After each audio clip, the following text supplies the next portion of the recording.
In the world of mental health care, our terminology is somewhat suspect. In fact, more than suspect, our terminology is messed up. And if our terminology is messed up, the phrases that we love to bandy around, that very strongly implies that everything else is messed up too.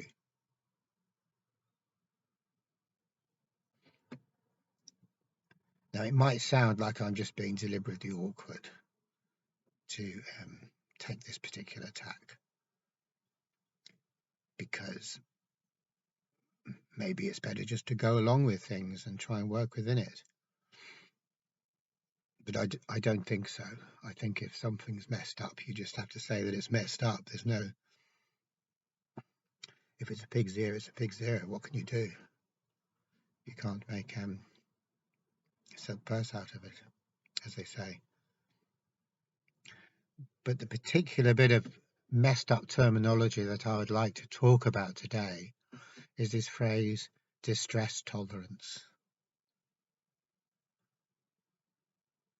In a superficial way, distress tolerance sounds like a good capacity to have. I can tolerate a certain degree of distress. That means I'm not going to freak out and do stuff that afterwards I wish I hadn't done. So to be able to tolerate my distress must be good. Therefore, could be the keystone to our whole approach. Could be to teach distress tolerance techniques. And indeed, that's the way we're going. That's kind of our thinking in a nutshell, really. But that's only if we take a superficial view. If we look into it at all, we start to see that there's something very, very incongruous about this whole idea, this whole notion of distress tolerance. And what it is that's so incongruous and messed up about it is that distress, by its very nature, can't be tolerated. We do not tolerate distress, because distress that can be tolerated is not distress. Distress is when we've reached the point where we can't tolerate it. So there can be difficulties that within my comfort zone to handle. That's okay. That's normal. So when there are difficulties that are within my range of tolerance, that's fine. I tolerate them. But distress is something different. Distress is that situation where we go beyond what we are able to cope with or tolerate. That's what makes distress distress. So when we talk about techniques of distress tolerance, what we're saying is we're kind of refusing to admit that there is something that we can't actually handle, that we don't know what to do with, we don't know how to be with it, we don't know. We just don't know how to exist with this degree of suffering or this degree of pain. So to glibly talk about tolerance in that connection is to ignore the whole root of the problem, the whole essence of the problem. We're just pretending it's not there, really, and we just go distress tolerance, and that's really just dismissing the whole thing, pretending it isn't there. I think that the only reason we're able to be so blind to the actual internal self-contradiction of our terms is that we've never had to use it ourselves. We don't really know what we're talking about. We can see other people with distress and we can tell them what they should do without actually being able to do it ourselves, because if we first needed to do it for ourselves, then we might think twice about glibly telling other people what they should be doing to help them tolerate their distress. Now, it doesn't matter how we do all have different capacities for being with pain before we freak out. That's true. And to be with pain without freaking out is a good capacity. But I wouldn't call it distress tolerance. And it might sound like I'm just being pedantic, but there is more to it than that. No matter what my degree of ability, or whatever my capacity to be with difficult situations and not freak out about it, and given the fact that we all have a different threshold, that doesn't make any difference at all, because when it comes, whoever we are, life will challenge us by pushing us way beyond whatever it is our pain threshold is. The whole nature of distress in that case is that it has pushed us beyond what we can deal with. So then, what do we do? What do I do when I've been pushed beyond my threshold of what I can deal with? And so if I'm a distress tolerance therapist, I say, learn techniques of tolerating it. In other words, when I'm pushed beyond my ability to handle pain, what the distress tolerance person is telling me is handle it, which is a really stupid thing to say, as well as being totally abusive ultimately, because what's happening there, if I am the therapist saying that to my client, I'm dismissing the obvious fact that there are these states which are too difficult for us to hygienically regulate, manage, all these kind of crappy terms we have. These are great terms to bandy about with when we're feeling okay. But when we've been pushed into this realm, which in normal terms, our normal everyday life cannot give us any inkling of what this feels like. We really, really don't know. It's like, as they say, trying to explain colours to someone who's never seen, who's never had sight. So to explain what these states of suffering are like to someone that's never had them, it really is nothing at all like what we think it is, unless we've had that experience ourselves. Because we might think, oh yeah, well, you know, I had a bit of a tummy ache the other day, so yeah, I know what it's like to have a hard time, or I felt a bit down, or I felt a bit nervous in this situation, so I know what it means. And of course, we don't at all have any clue whatsoever. So we really have to be careful about assuming that we do, and assuming that we somehow know that there are ways to deal with this, or tolerate it, or manage it, or regulate it.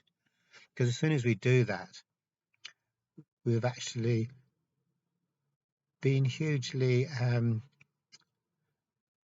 disparaging towards whoever we're working to, because we're assuming that they're having a regular type of feeling that we can handle or should be able to handle, and that they can't.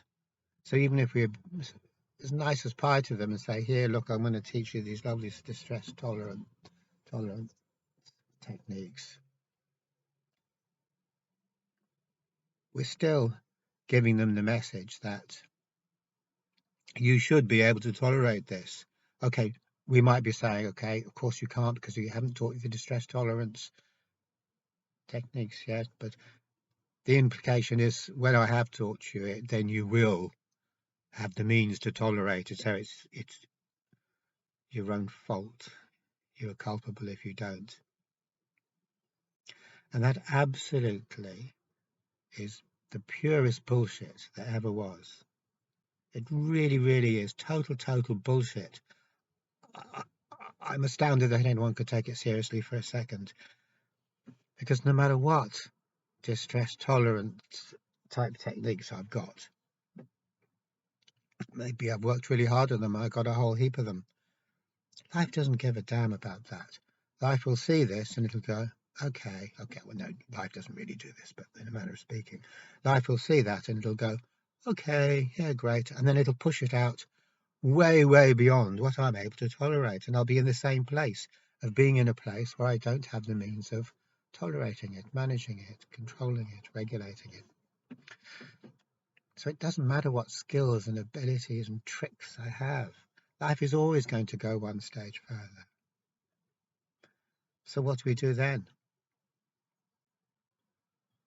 If I was really dumb, I'd say get some more improved distress tolerance skills under your belt. That's the answer. But obviously that's a really dumb answer, because you do that and life just goes beyond that again. And it'll go beyond it in a second. There are no tricks or techniques or things that we can do. Do the thing, do the thing. This is the therapy thing. Do the thing, do the therapy thing. There are no things that we can do that can cope with life when it really hits us in this way. Wouldn't it be great if there were? Everything could be managed. I could be like a bureaucrat who just fill in the correct form and say, oh yeah, this has to happen. I'm going to do this. I could bureaucratize. I could manage life out of existence. I could regulate life out of existence. And that's what we mean when we talk about managing our own mental health. I mean, what a fantastic bit of bullshit that is. Manage our mental health. I mean, we just have to think about it. We don't think about it, but we should just think about it. What what a total crock of shit that is. Manage your mental health. Here I am managing my mental health. Everything's nice. So life sees that and it just pushes you beyond that. It says, what are you going to do now, buddy? We're out of our comfort zone. So we say, I'll get a new comfort zone. I'll buy a new one. I'll go and see, I'll enlist on this course. So that's us refusing to see that the issue for what it is. And the issue is this. The issue is, what do I do when I get walloped or knocked right out of my comfort zones? And it's no good saying, improve your comfort zone, extend your comfort zone. It's no good saying that, because the question is, what happens when you get knocked out of your comfort zones, no matter how improved they are? And this is the key point, because life, it doesn't care how improved your comfort zones are. It will always knock you somewhere else. And when you're knocked out of that comfort zone into somewhere else, which is way beyond your tolerances, it's always the same thing. You're in this position. It's no good talking about managing it. It's no good talking about tolerating it.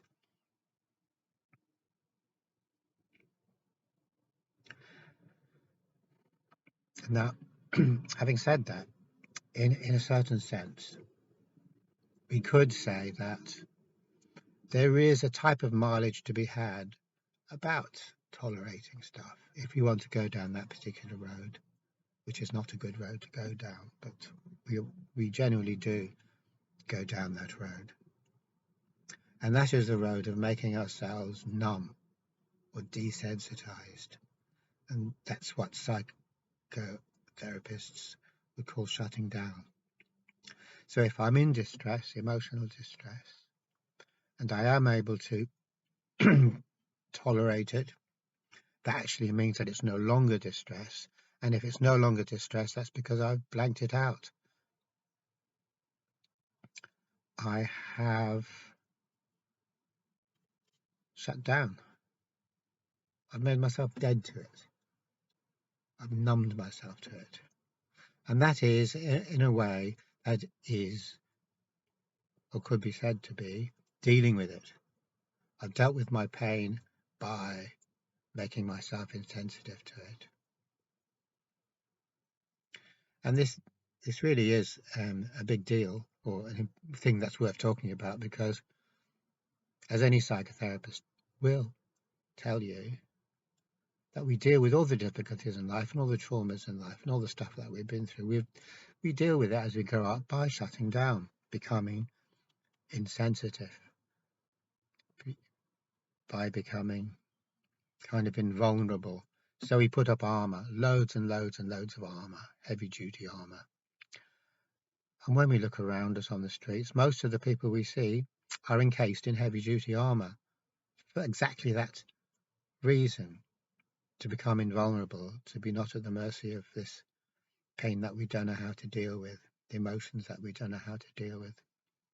So we deal with it, and you can say, well, look, I've learned to deal with it. I've got personality armor. It's 3 inches thick. You can't mess with my personality armor. I mean, you could shoot me point blank with an anti-tank weapon. It would bounce right off. That's how strong my personality armor is. So there's a solution of sorts. Only that solution is, and I guess I'm stating the obvious really, but I'll state it anyway. That solution is actually the solution of dealing with the problem by making it worse, because the suffering involved in being encased with personality armor, which has shut down us, so it's kind of like deadening ourselves.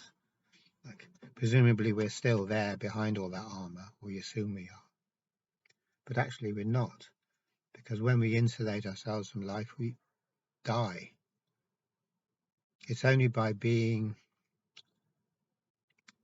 in touch, vulnerable, it's only by valuing our vulnerability and being in touch with emotional pain, and not just pain, but all the other stuff as well, that we get to be alive.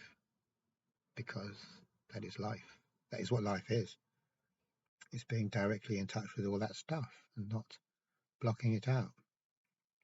If we do block it out, then that's not life.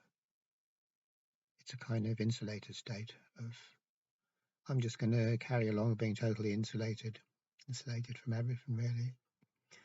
I'm just walled off. I'm in a state of sleep. I've entered into this state of sleep. Now, it just so happens that society sells this state of sleep as being what it means, what it should, what life ought to be, what life is. We should be going around in a state of sleep. We should be going around encased in personality armor. And if we see anyone that is looking vulnerable, we'll bully them, torment them, and judge them. And we could say, I'd never do that. I'd be compassionate. And maybe if I said that, maybe if you said that, that'd be true. But as a whole, society, the collective of us, are very, very mean to anyone that shows vulnerability. We treat them really, really badly as a collective. So, okay, you will meet the odd person who will be kind and not judgmental and not bully you. That's true. But you will also experience the cold shoulder of humanity. You can make this experiment yourself if you want. It is always the same. It's always the same. There will be kind people, but on the whole, you will be ostracized. You will be judged.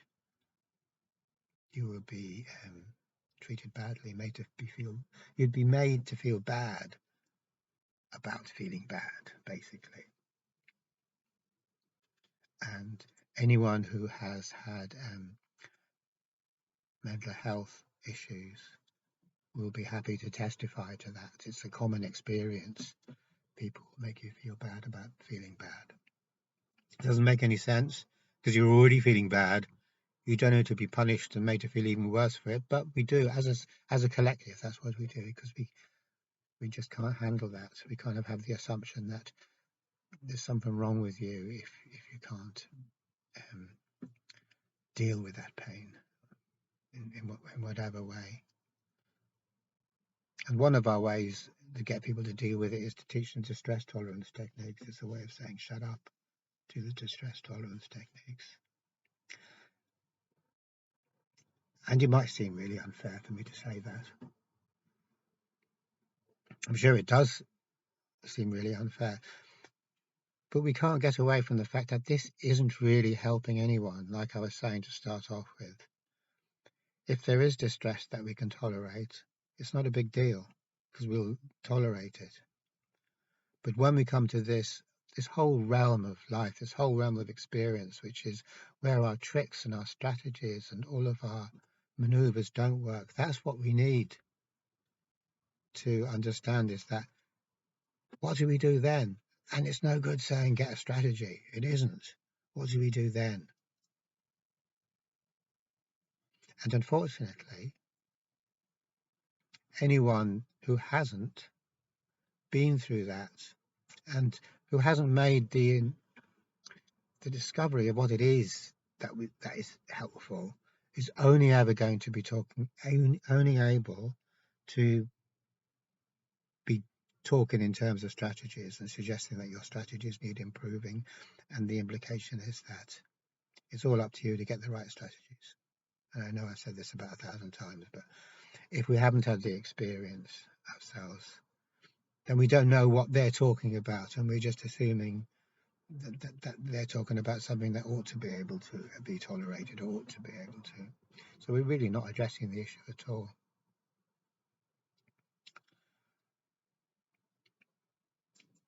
There is a way that we can be in this space where our strategies don't work. Obviously there is, because life isn't all about strategies. Strategies is kind of our avoidance of life. So there is a way that we can be in this space without using our strategies, our avoidances. But it can't be expressed in terms of a handy method. I can't learn it by rote and then teach it to someone else without really knowing what I'm talking about. I have to be the vehicle for it via my own experience of it.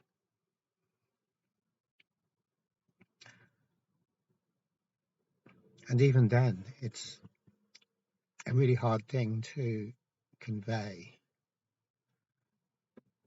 But essentially, what I'm talking about here is not a technology, not an art, not a skill.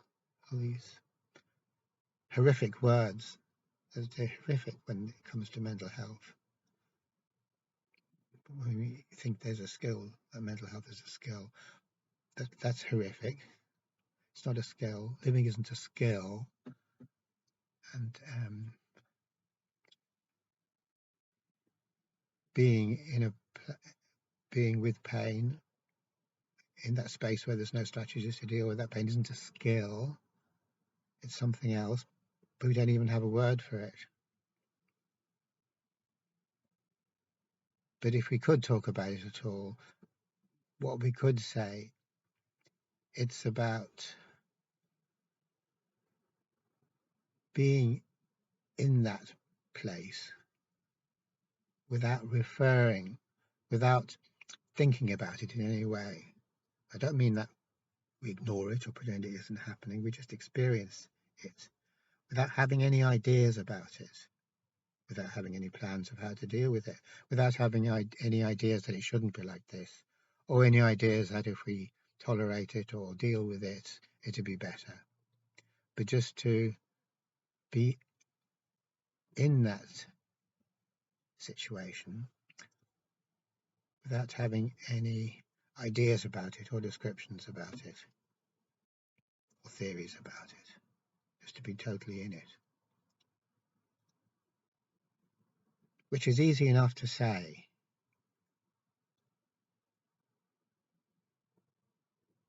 But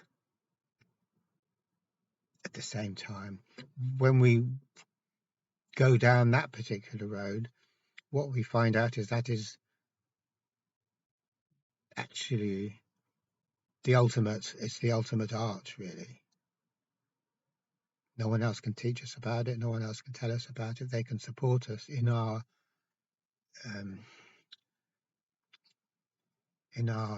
process of learning about it, but they can't teach it to us.